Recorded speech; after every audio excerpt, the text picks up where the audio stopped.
Hello, Manolo Fortich Community Church. Welcome to our Simbalay. Uh, Today, I will talk to you about isa sa mga paborito na akong verse sa 2 Timothy chapter 3 verse 16 to 17. No? Ingon diha ang word sa Ginoo. Pero before ko moadto sa pag-share sa 2 Timothy chapter 3 verse 16 to 17, next Sunday will be our cell celebration, no, in Bahay Tulugan sa Barangay Tangkulan, Manolo Fortich. And I want to invite everybody to join our once a month Sunday cell celebration. No, mga taga Manolo Fortich Community Church, if you are part of the cell group, if you are part of the Simbalay, you're invited. No, dili na kita kinahanglan i-invite kay taga Manolo Fortich Community Church mo. We should all go to Bahay Tulugan sa Sunday, next Sunday, 9 in the morning, no, to attend our Sunday Simbalay, a Sunday cell celebration, no. Hallelujah, no. See you next Sunday, no, and have an expectation sa dako nga buhaton sa Ginoo sa inyong kinabuhi. Hallelujah. Now in 2 Timothy chapter 3 verse 16 to 17, nagasulti diha ang pulong sa Ginoo. All scripture is God's breath and is useful for teaching, rebuking, correcting, and training in righteousness, so that the servant of God may be thoroughly equipped for every good work. Makita nato diri nga verse kani nga pulong sa Ginoo nga ang katuyuan sa pagtudlo, katuyuan sa pag-rebuke, katuyuan sa pag-correct, ang training in righteousness ang katuyuan ana, so that the servant of God may be thoroughly equipped for every good work. Karon nga buntag kani akong share sa inyo ha, gitagaan ko ning title nga The Making of a Man of God. Kay ang pagka man of God, no, dili na wala ta na tawo nga man of God na diretso, no. We are kinahanglan ta i-disciple, no. A disciple is ginabuhat, no, ginamake na ang dili ta mahimong disciple diretso kung dili ta mahimong disciple, no. Himuon ta nga disipulo. Amen. No, so the making of a man of God. Ang 2 Timothy chapter 3 verse 16 to 17, klaro kayo siya na para ta mahimong mapuslanon sa kingdom sa Ginoo. Now, there's a process nga ato ang mabahitabo sa tong kinabuhi para mahimo ta mapuslanon diha sa kingdom, so that we can be thoroughly equipped for every good work. Thoroughly equipped ta for every good work. So what's the process, no? According sa 2 Timothy chapter 3 verse 16, no? Ang unang process is teaching. Ang teaching, ang buti pasabot sa teaching is knowing what is right. Makahibalo ta unsa ang eksakto, no? So ang tanan magsugod sa kahibalo. It all starts from knowing. Now, importante kayo ta nga makahibalo nanuman, no? Before ta niabot ani nga kalibutan, no, or while nata sa ni kalibutan pagkatawo nato, nanatay kahibalo. Pero ang atong kahibalo sayop nga kahibalo. And that wrong knowledge, wrong information, no, dapat na siya ma-process sa tong life. Dapat na siya maundang, no? Knowing, dapat importante ang knowing, no, kabalo tang hala sayop day atong akong pagtulunan. Sayop day to akong ginabuhat, and dapat di ay right ang akong ginabuhat. In Matthew 16 verse 13, no, ingon diha ang pulong sa Ginoo. When Jesus came to the region of Caesarea Philippi, he asked his disciple, "Who do you say the Son of Man is?"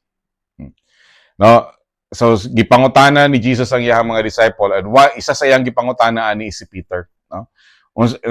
Even kita, no, nagdako tani nga kalibutan nga natay knowledge kinsa ang Ginoo. Pero kung no, natay kahibalo kinsa ang Ginoo, natay kahibalo about kang Jesus, pero kung pangutanon gid ta kinsa si Jesus, no, daghan kay sa tuwa sa wala pa ta diha si Ginoo, di gid ta kabalo sa tubag kung kinsa si Jesus. Si Peter, si Peter pod gipangutanan siya ani, no. Gipangutanan niya iyang mga disciple, og si Peter lang ang nakatubag, no, nga naay revelation gikan sa Ginoo. Ako, kung ako ang example, akong kaugalingon, nagdako man gud ko nga religious, nagdako ko nga sakristan, nahimo ko nga sakristan sa simbahan. Pero kung pangutanan gid ko kinsa si Jesus, wala gid ko nakasabot. Kinanuman, wala ko'y relasyon kang Jesus. Walay revelation gid sa kuha kinsa si Jesus. no? Nalang ko sa simbahan, no? Pero wala gi revelation. Bitaw, no? Kinsa gyud si Jesus ako ang kinabuhi. Unsa gyud akong knowledge about kang Jesus. Unsa gyud akong kahibalo about kang Jesus sa akong life. Naaba siya sa akong kinabuhi, wala siya sa kuang kinabuhi. Sa pagpangutana ni Jesus, unsay sulti nila sa verse 14, they replied, some say John the Baptist, and others say Elijah, and still others Jeremiah, and one of the prophets. No, ang ako pong knowledge about sa Ginoo, base lang po sa mga gisulti sa mga tao sa kuha. Unsay gisulti sa akong papa, unsay gisulti sa akong mama, unsay gisulti sa akong grandfather, ug sa akong grandmother, because they are the person nga close kay sa kuha growing up. Pero wala gid koy revelation. O kinsa gid ang Ginoo sa kuang kinabuhi. Kinsa gid siya sa kuang kinabuhi. Just like sa mga disciples, sa gihang gipangutana sila, ang ilang mga pagtubag, no? Others say John the Baptist, some say John the Baptist, others say Elijah, others say one of the prophets, no? And pero si Peter sa Matthew 16 verse 15, but what about you? He asked, who do you say I am? Specific yung ipangutana, specific yung ipangutana ni Jesus si Peter. Ikaw, Peter, what about you? No, who do you say I am? Simon Peter answered, you are the Messiah, the Son of the living God. So si Peter nakatubag yun siya. Ikaw ang Messiah, the Son of the living God. So this answer was different kang Peter because this answer is a revelation from God. Naggihatag mismo sa Ginoo kang Peter. Nga nakaingon si Peter, nga you are the Messiah, the Son of the living God. Ikaw ang luwas na mo, ikaw ang among Messiah, ikaw ang among Savior. Hallelujah. Mo na ang iyahang tubag, no? This is a revelation from God. No? All of a sudden, there was a revelation kang Peter. No? Importante po sa sa kuha, nga Jesus should be revealed in my life. No? Ma-reveal gid si Jesus kinsa siya sa akong kinabuhi. Dili lang siya kay tungod kay ingon sa kuha ang uban nga tawo nga mao ni si Jesus. No, ingana po sa kuha when the Bible was read, no, nagsugod na gisharean ko sa pulong sige, no. Nagsugod kog basa sa Bible. The more nga nako nga nailhan si Jesus as a person, no. Kay sa una, akong kahibalo lang magsulti about kang Jesus, makita na ako si Jesus na dito nakalansang sa cross. Makita na ako si Jesus na diha gatindog sa may pultahan sa simbahan. Puro na ribulto akong makita. Pero wag ko knowledge kinsa si Jesus. Kinsa gid ang person nga Jesus. Na, pero when I read the Bible, na revelation nga niabot sa kuha. Ang revelation nga buhi gid siya nga Ginoo. Nga siya Ginoo nga gusto makigrelasyon, gusto makiguban sa iyang mga katawhan. Now sa Matthew 16 verse 17, Jesus replied, blessed are you, Simon, son of Jonah, for this was not revealed to you by my flesh and blood, but by my Father in heaven. Hallelujah. So dili lang gikan sa unod, no, og sa uno sa dugo nga sa flesh lang siya nga kahibalo, but a revelation. So nindot kay na siya nga kita nagi revelation sa tuwa kinsa gid ang Ginoo sa tuwang kinabuhi. That God is not just an image, God is a person. No? God is a person nga naiplano nga maayo sa atong kinabuhi. Hallelujah. No, sa John 10:10 sa ingon diha sa pulong sa Ginoo, the thief does not come to except to steal, to kill, and to destroy. I have come that you may have life, that you may have it more abundantly. No? Sa una, napagpagtulunan sa una nga abi nako ang Ginoo maghatag lang og gaba. Kay ang ako mga ginikanan sa una, no, every time nga nako isala, no, bata pa ko, may mahala, gabaan gid ka. No, so ang akong mindset gid ang Ginoo magsige lang hatag og gaba. No, pero growing up, I learned nga ang Ginoo dai may mayo nga plano. No, sa John 10:10, the enemy came to steal, kill and destroy. Mo nang buhaton sa kaway, pero ang Ginoo ningon siya diha, but I have come, ingon si Jesus, I have come that you may have life abundantly. So ang Ginoo nay plano nga abundant nga life sa kuha. Ang plano nay ang Ginoo nay plano nga abundant life sa tuwa. Hallelujah. Mo na iyang gusto sa tuwa, kinabuhi o kinabuhi nga madagayaon. Anything beyond that nga buhaton na sa enemy, anything negative ana, no, kasakitan, kadautan, no, that's the work of the enemy sa tong life, dili na work sa Ginoo sa tuwang mga kinabuhi. Kaya sa John 10:11 ingon si Jesus, I am a good shepherd, the good shepherd give his life for the sheep. Kung nahatag gani ang anak, ang uban pa ka nga butang dili kaya ihatag sa Ginoo sa tong kinabuhi. Maayo gyud ang ato ang Ginoo. Amen. Now, sa Matthew 11:29, ingon po ang word sa Ginoo, take my yoke upon you and learn from me, for I am gentle and lowly in heart, and you will find rest for your soul. When we will learn who God is, When we will learn who Jesus is, makabaluta nga siya ang Ginoo nga gentle. Hallelujah. Dili siya maghata og kadautan sa tuang kinabuhi. No, importante kay nato na matun-an nga naday plano ang Ginoo nga maayo sa tong kinabuhi. That's the first thing nga mahitabo sa tong kinabuhi. We will learn from the teaching, no, of people around us. Makatuon ta sa mga pagtulunan sa mga tawo nga nag-surround sa tuwa. Sa Psalm 32 verse 8, I will instruct you and teach you in the way you should go. I will counsel you with my loving eye on you. So nakita ninyo na ang Ginoo maghatag og instruction, ang Ginoo maghatag og pagtulunan. He will teach us, no? Inya ingon pa diha sa verse 9, do not be like horse or mule which have no understanding, but must be controlled by bit and bridle, or they will not come to you. So nga na siya ka-importante nga sa tuang mga kinabuhi. No, dili ta pareha sa kabayo nga kinahanglan pa sig bunalan para makatuon. No, sa Ginoo na ipagtulunan, maka-learn ta, makahibalo ta diha sa iyang pagtulunan. Hallelujah. So naay learning, naay teaching. When we are there will be knowledge. No, the fear of the Lord is the beginning of wisdom. Hallelujah. No. So ang Ginoo maghatag sa tuag kahibalo, maghatag sa tuag knowledge. It gives light, understanding and direction. No, we cannot live right if wala tayong kahibalo. No, dili importante kayo ang knowledge. We know what we know about God. We know about His teaching. So we are taught, matudluan ta, ma-teach ta, matudluan ta nga naday maayo nga plano ang Ginoo sa tong kinabuhi. Manay pinakauna, maka-learn ta kinsa gid si Jesus. Unsa gid ang plano o kabubuton sa tong mga kinabuhi.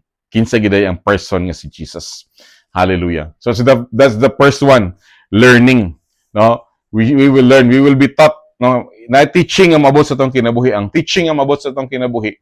No, makahibalo ta, nanay kahibalo. Pero dili siya mag-stop sa kahibalo lang. Kay pwede man kang kahibalo, pero ang imuhang kahibalo taman lang sa kahibalo, no? Importante nga makahibalo. Amen.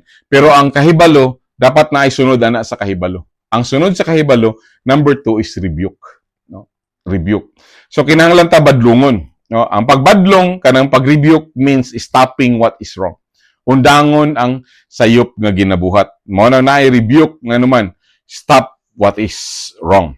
No, ingon ang Psalm 51 verse 5. No, surely I was sinful at birth, sinful from the time my mother conceived me. Hallelujah. Si David, no, iyahang gi-acknowledge nga at birth pa lang sinful na siya. Even ako, I also acknowledge nga pagkatao pa lang nako, sinful nako.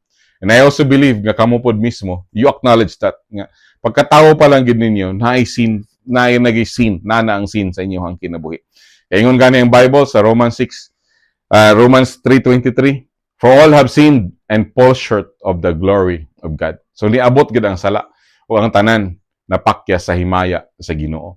Ang tanan napakyas pagsunod sa plano kabubuton sa Ginoo. Hallelujah.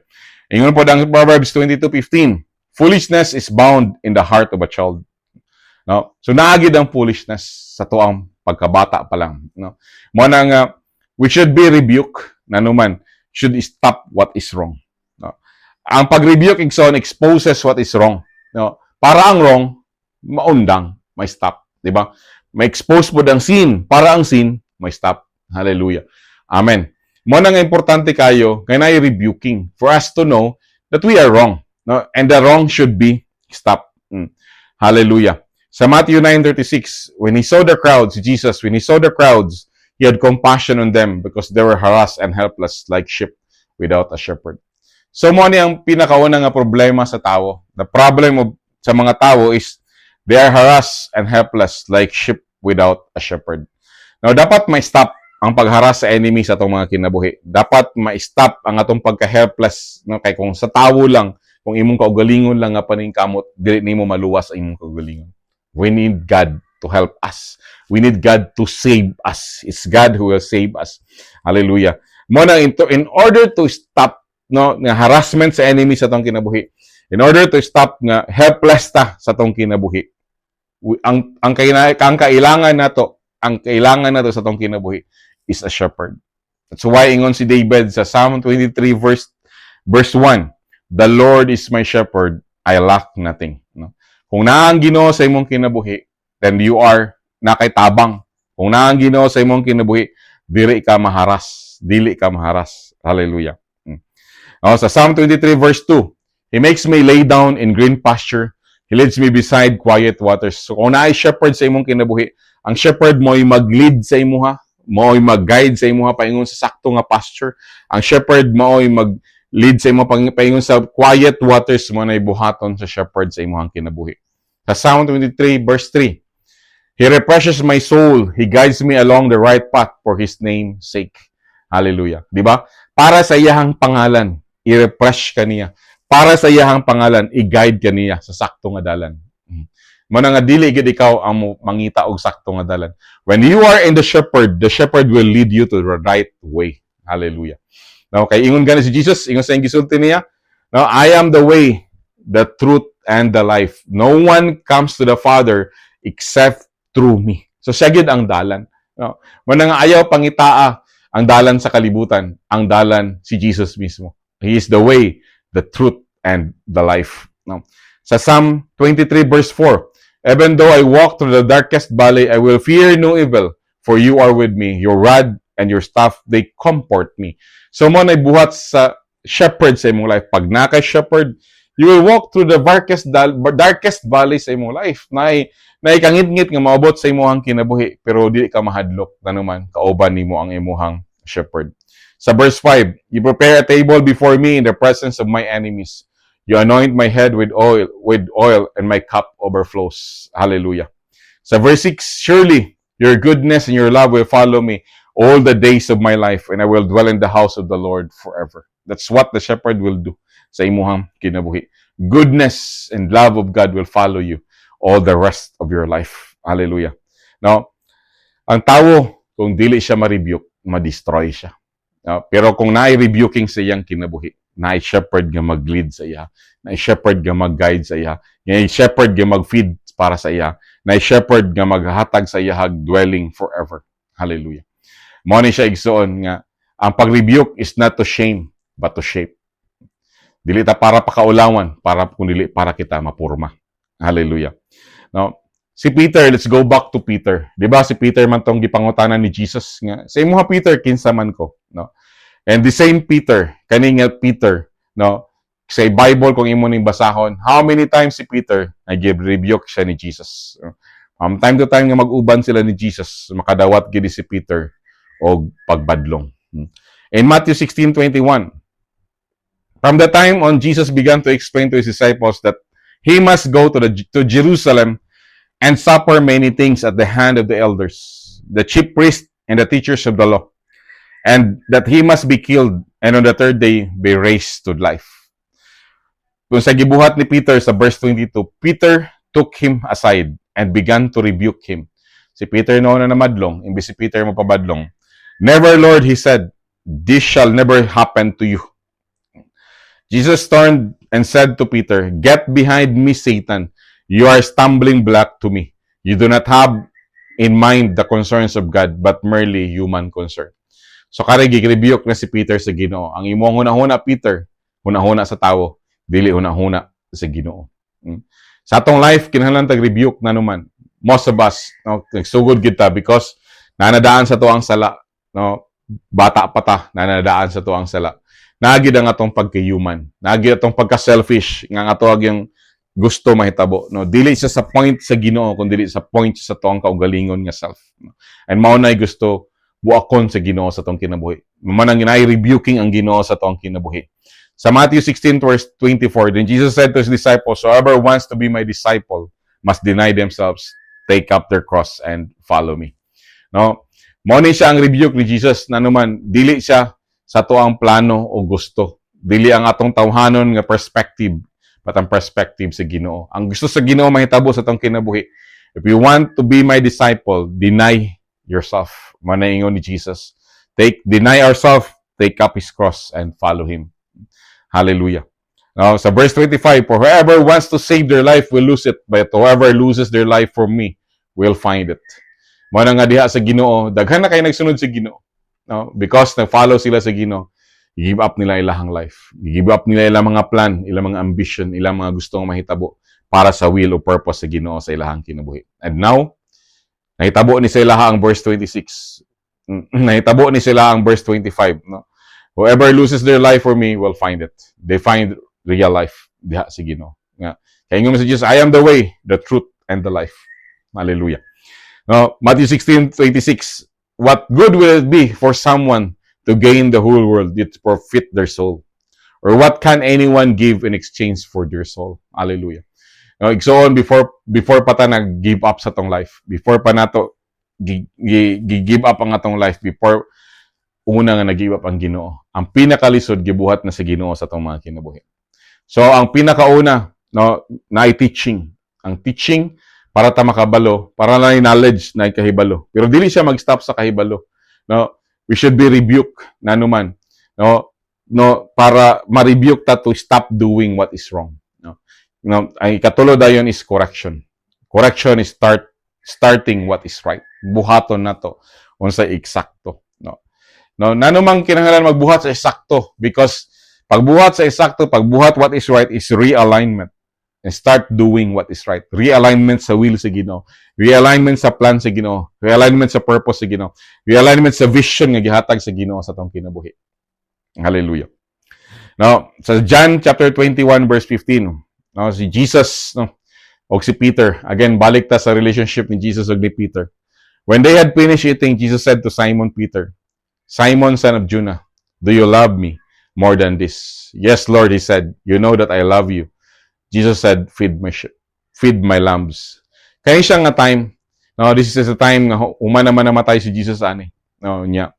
Si Peter, gianggat niya yung mga disciple, ang yung mga kauban ng mga disciple kay mangisda sila. Kay mangita sila pagkaon. No? And dito sa pagpangisda nila, no, nag-show up dito si Jesus. Nagpakita sa ila si Jesus. Niya. Mao na ang first nga question ni Jesus kang Peter. Now, sa pagpakita ni Jesus kang Peter. When they had finished eating, Jesus said to Simon Peter, Simon, son of John, do you love me more than this? Yes, Lord. He said, do you know that I love you? Jesus said, feed my lambs. Sa verse 16, again, Jesus said, Simon, son of Jonah, do you love me? He answered, yes, Lord. You know that I love you. Jesus said, take care of my sheep. The third time he said to Simon, he said to him, Simon, son of John, do you love me? Peter was hurt because Jesus asked him the third time, do you love me? He said, Lord, you know all things. You know that I love you. Jesus said, feed my sheep. Now, importante kayo ni kang Peter, na naman, he need to be corrected. He need to realign himself diha sa Ginoo. Nila ni i-realign ang iyang steps diha sa Ginoo. No, dapat maundang ang iyang wrong nga panghuna-huna. Wrong, no, nga dapat ma-replace iyang wrong action, no. Kaya naman si Peter ani nga time gusto na niya mabalik sa old nga life. Gusto niya mabalik pagpangisda. No? Pero gi-redirect siya sa Ginoo. God wants to correct him. Jesus wants to correct him. No, ang imuhang life, Peter, no, dili para sa imuhang kaugalingon. Ang imong life is para sa uban. No, feed my sheep, take care of my sheep, take care of my people. No, atiman na akong mga katawhan. That's my direction for your life. That's God's direction for our life. Mao na giingon sa Ginoo kang Peter. No, so he is corrected, no, para ma-realign ang iyang purpose, para ma-realign ang iyang life, ang iyang kinabuhi sa plano kabubuton sa Ginoo sa iyang kinabuhi. He is being corrected para ma-realign sa vision sa Ginoo sa iyang kinabuhi. Kaya ang vision na to of winning souls and making disciples, dili man na atong vision. Vision man na siya sa Ginoo. No, that's Matthew 28, di ba? 18 to 20. Go therefore and make disciples. No, it's Jesus who told us that. It's Jesus nga mao nagsugo sa tawo pagbuhat ana. Go therefore and make disciples of all nations, baptizing them in the name of the Father, the Son, and the Holy Spirit, and teaching them everything I have commanded you. And surely I am with you always, even to the end of the age. Amen. That's Jesus' vision for us. That's not our vision. Hallelujah. Mona na ang realignment sa atong life. When we do that, we are realigning our life diha sa Ginoo. Kaupat igsoon is training. No? Training is mastering what is right. No, mao na ginatudlo sa Ginoo sa kang Peter. And sa life ni Peter, ang mga training sa iyang kinabuhi dili sa classroom. Ang training sa iyang kinabuhi sa sige niya uban-uban kang Jesus. Because sige siya uban kang Jesus, naagi training nga hitabo kang Peter. No, sa Luke 22, no, verse 31 to 32. Si Peter, di ba? Yung life no na ingon niya ang pulong sa Ginoo sa Luke 22:31. Simon, Simon, Satan has asked to sift all of you as wheat. But I prayed for you, Simon, that your faith may not fail. And when you have turned back, strengthen your brothers. Hallelujah. Si Simon, no, si Simon Peter, no, nahimo siya nga train sa righteousness. No, dili siya na train sa righteousness because he is right, he is really righteous. Nasa mga failure. Pero sa iyahang failure, wala siya nagpapildi sa iyahang kaluyahon. Nagbalik siya diha sa Ginoo. Nagpabilin siya diha sa Ginoo. Hallelujah. No, pag-abot sa 1 Peter chapter 5, na grabe nga kausaban diha kang Peter. Gibasa na ko ni ba, grabe nga pag-usab si Peter.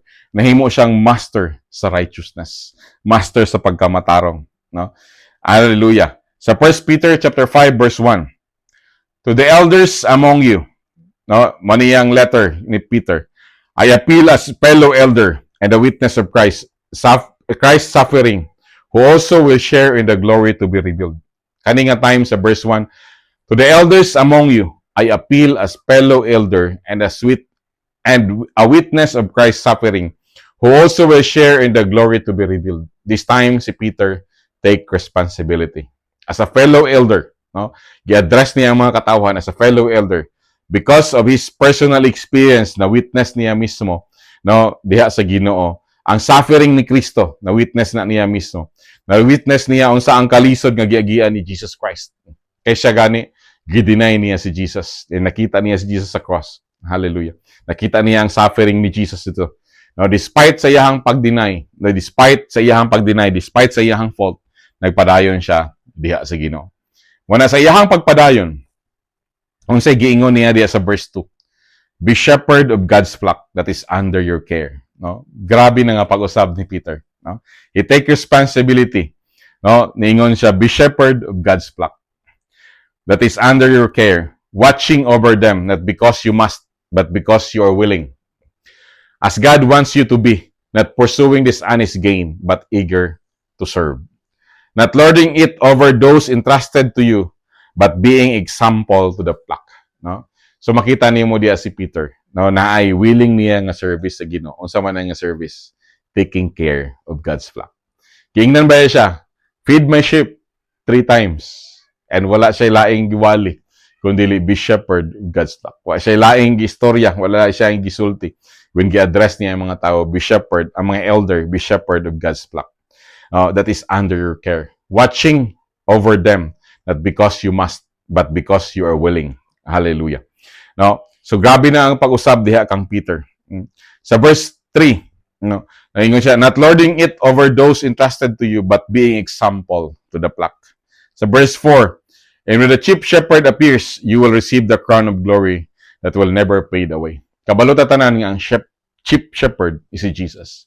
And when Jesus will appear, na kay crown of glory when you are taking care of God's people. Hallelujah. That will never fade away. Dili na mawala. Ang imuhang madawat diri sa kalibutan, nagtrabaho ka, successful ka sa imong mga achievements, successful ka sa imong mga trabaho, those achievements will fade away. Pero ang imuhang pag-antiman og mga kalag, that will never fade away. No, that's a crown of glory. You will receive a crown of glory. Hallelujah. No, so naay reward nga ihatag sa imuha ang Ginoo. Mo na nga be shepherd of God's flock. Ayaw pagduwa-duwa, ayaw pag atras abante sa pag-atiman sa mga kalag nga gihatag sa Ginoo. Ginapaatiman sa Ginoo sa imong kinabuhi. Hallelujah. Sa verse 5, another nga makita nimo nga nag-grow na gid si Peter in mastery, no? Master na kay siya diha sa righteousness. In the same way, you who are younger, no, submit yourselves to elders, no? So na reminder si Peter, submit yourselves to elders. Siya mismo nakasabot sa submission sa authority, nanuman. No? Sa iyahang pagsupak sa kaplano kabubuton sa Ginoo, how many times siya gi-rebuke sa Ginoo. No? Even sa time pagyud nga nag-suffer na ang iyahang master, no? Nagsulti pagyud siya dili maayo sa iyahang master, gidinay pagyud niya iyahang master. Pero gi-remind siya, no? He was reminded to submit to elders.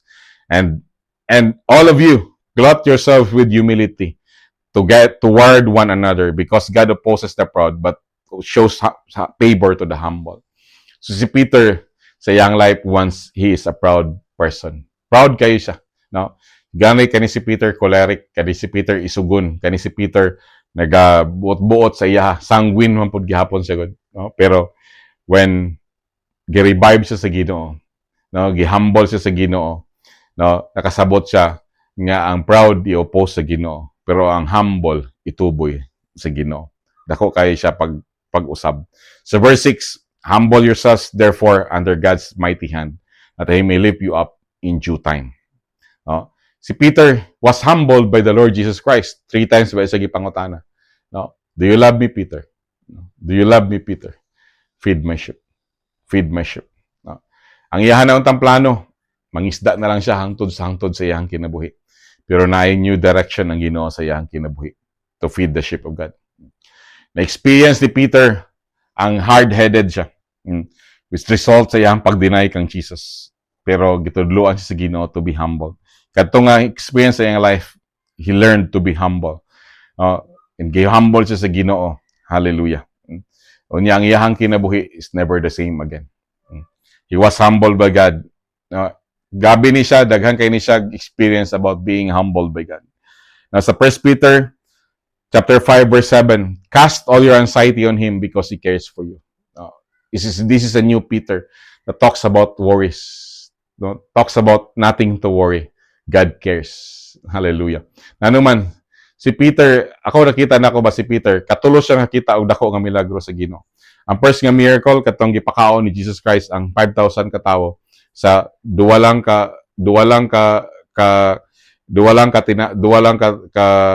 fish o 5 ka tinapay. Ang ikaduha nga miracle nga nakita niya katong time nga naka-harvest siya lag, first nga encounter niya kang Jesus nga nag-harvest siya daghang kayo nga fish, no? Nga ato pa mo dito sa unahan, no? Ang ikatulo nga miracle katong gihapon nangisda na siya nga abi niya mo na lang gipangisda niya hang trabaho, pero nakita lang gyapon siya milagro, dako kayo nga harvest ag nangingon siya, it's the Lord. Ang Ginoo to, no? Ang Ginoo na, no? Inya kana siya naingon siya, cast your anxiety on Him because He cares for you, no? Ang imong kabalaka unsay kaunon, unsay buhaton sa Ginoo, ayo kabalaka, God cares for you. When you are taking care of God's sheep, God cares for you. He cares for the sheep. He cares for you. No, the one taking care of the sheep. Hallelujah. Now, sa verse 8, be alert, be sober mind. Your enemy, the devil, prowls around like roaring lion looking for someone to devour. No. Kani si Peter, grabe iyang understanding sa enemy. Because siya mismo, hapit siya masipyat. Hapit siya mawala. No? And I believe, siguro si Peter, nakita niya si Judas. Nakita niya how Judas failed. No? Kaya nagpasagad si Judas sa work sa enemy sa iyang kinabuhi. Pero sa iyang kinabuhi mo na gina-remind at tanan ni Peter, be alert, be sober mind. Your enemy, the devil, falls around like roaring lion looking for someone to devour. Resist him. Stand firm in the faith because you know that the family of believers throughout the world is undergoing the same kind of suffering. Resist the enemy. When you go to prayer every morning, you are resisting the enemy. When you are worshiping the God, you are resisting the enemy. When you are speaking in tongues, you are resisting the enemy. Igsuon, ayaw ibaliwala yung pagmataog sa iyo. No, short na kay tag time. Ang enemy grabe na ang atong palibot is evil. No, the world is evil and dili gid pwede nga di kamo ampo. Dili gid pwede nga dili kamo pray together with us. We should pray as a church. We should pray together. Declare our victory diha sa Ginoo. Ang enemy baya is a roaring lion. No? We nagapangitag someone to devour. Ginabuhat na nila during night. And before mo abli ang buntag, importante kayo nga nakaampo ta. Importante kayo nga natay declaration nga dili ang work sa enemy ay mahitabo sa atong kinabuhi. But ang work sa Ginoo, ang plan sa Ginoo sa atong mga kinabuhi. Hallelujah. Mo na nga if it happened to Peter, mo na ingon si Peter, if it happened to me, it can happen to you. Hallelujah. Mo na nga be sober-minded, no? Do not let your guard down. No? Ayaw pagsugot nga dili ka magbantay. Pagbantay igsoon, pagampo, pagdayeg, pagsimba diha sa Ginoo. Ayaw skip ang prayer. In 1 Peter chapter 5 verse 10, and the God of all grace who called you to his eternal glory in Christ after you have suffered a little while will himself restore you and make you strong, firm, and steadfast. This is a statement from a person nga niagi og na-restore diha sa Ginoo. Na-failed pero na-restore. Kung sa iyang giingon, the God of all grace, nakasabot siya sa grasya sa Ginoo, who called you to his eternal glory in Christ after you have suffered a little while. He himself restore you. Walay laing mo restore ni mo igsoon. Jesus Christ lang. And make you strong. Walay laing mahimo nimong kusgan. Si Jesus lang. Walay laing mahimo nimong firm. Ang Holy Spirit lang. Walay laing mahimo kang steadfast. Ang Holy Spirit lang sa imong kinabuhi. Jesus lang gid ang imong kinahanglan sa imong life. Muna nga ayaw na igsoon pag palayo pa diha sa Ginoo, no? Kung naga-pray na ka, nagaampo na ka, nagadayeg na ka, nagasimba na ka diha sa Ginoo, padayon diha sa Ginoo. Ayaw maghawa diha sa iya, no? Siya ra gid makahimo nimo kusgan. Siya ra gid maka-restore nimo. What a statement from a man nga nag-agi og pagka-fail. Nag-agi og na-deny niya ang iyahang master 3 times. Pero pagbalik niya, nasabtan niya. Only Jesus can make him strong. Only Jesus can make him firm. And only Jesus can make him steadfast. Hallelujah. What a word of encouragement coming from Peter. No, this time, this man is a trained man. Hallelujah. Trained man. Trained in righteousness. Master diha sa iyang pagkamatarong diha sa Ginoo. And sa verse 11, to him be the power forever and ever. Amen. Hallelujah. Nakasabot siya, nakahibalo siya, nga ang gahom sa Ginoo ragyod dili sa iyaha. Ang Ginoo ragyod iyang gikinahanglan sa iyang kinabuhi. Hallelujah. What a word from a man, no, nga restore sa Ginoo. Mo na nga diha sa Ginoo igsoon. Utrohon nako, no, ang upat na nako ka punto. Importante kayo ta nga matudluan, no, knowing what is right. Makabalo taon sa diay na sa una diay wrong ta. And karon na day eksakto nga pamaagi diya sa Ginoo. What is right? Pero dili pod taman lang sa nakahibalo lang ta unsay eksakto. And sunod dayon we need to be rebuked para ma-stop ang wrong nga ginabuhat. Hallelujah. No, importante kayo nga ma-stop anything wrong nga atong ginabuhat, nga supak sa plano kabubuton sa Ginoo. It should be stopped. We should be rebuked. That's why na rebuking. Dili diri ang rebuking ikatulo. Dili diri ikaupat ang pag-rebuke, ikaduwa gani ang rebuke. The moment na you learn, the moment you are being taught, ang next dayon is to be rebuked. Ang ikatulo dayon is to be corrected. Now, correction means starting to do what is right. Magsugod tag buhat unsay eksakto. Mo nang nagi correction sa to ang life to do what is right. So, pulihan nimo ang imong daan nga ginabuhat, ang imong kasala nga ginabuhat, ang supak sa kabubuton sa Ginoo nga imong ginabuhat, pulihan nimo pagbuhat sa gusto sa plano sa Ginoo sa imong kinabuhi. Ang plano o gusto sa Ginoo, pulihan nimo. Hallelujah. Now, just like ang Peter, ang usama iyang gipuli, ingnan sa Ginoo, feed my sheep. 3 times, gigiingnan siya. Atima na ang akong mga sheep. Ang ikaupat dayon is training in righteousness, mastering what is right. Hallelujah. No, nanay mga kinabuhi, nanay mga kalag nga atong ginatiman. Then live a life na righteous. Hallelujah. Hallelujah. Mahimaya ang Ginoo o mabayaw ang Ginoo sa atong mga kinabuhi. All glory and all honor diha lang sa Ginoo. Let us pray. Father, thank you for your word. Thank you, Lord God, nga ikaw gid ang Ginoo. Lord, nga naghatag karon sa mo ang pulong. Lord, this word, Lord, ang prayer nga dili ni mahimong in vain. Lord, matanom gid ni sa mong kasing-kasing ug mamunga gid ni sa mong kasing-kasing. Lord, ibin sa mong una-huna, Lord, muhatag ni kausaban sa mong una-huna. Mabag-o mi the way we think. Lord, salamat sa imong teaching. Lord, knowing makabalo mi sa eksakto. And Lord, salamat sa imong rebuking. Lord, may stop na mo ang mga sayop nga ginabuhat. And Lord, salamat sa imong correction that we start doing what is right. Hallelujah. We start doing your will. We start doing your plan and your purpose in our life. And salamat, Father God, nga naagi training sa pagmaster namo, Lord, sa eksakto. Mahimo ming master. Lord, salamat, Father God, nga nag-grow gid mi diha sa imuha, Father God. Lord, salamat nga mahimo mo gid ming steadfast. Mahimo gid mi, Father God, nga strong diha sa imuha, Father God. Mahimo mi nga firm diha sa imuha, Lord. Dili amo kung dili grasya ra gyud namo. Grasya ra nga gikan sa imuha, Ginoo. Hallelujah. Give you praise, give you glory, and give you honor. Mahimaya ka sa mong kinabuhi. In Jesus' mighty name we pray.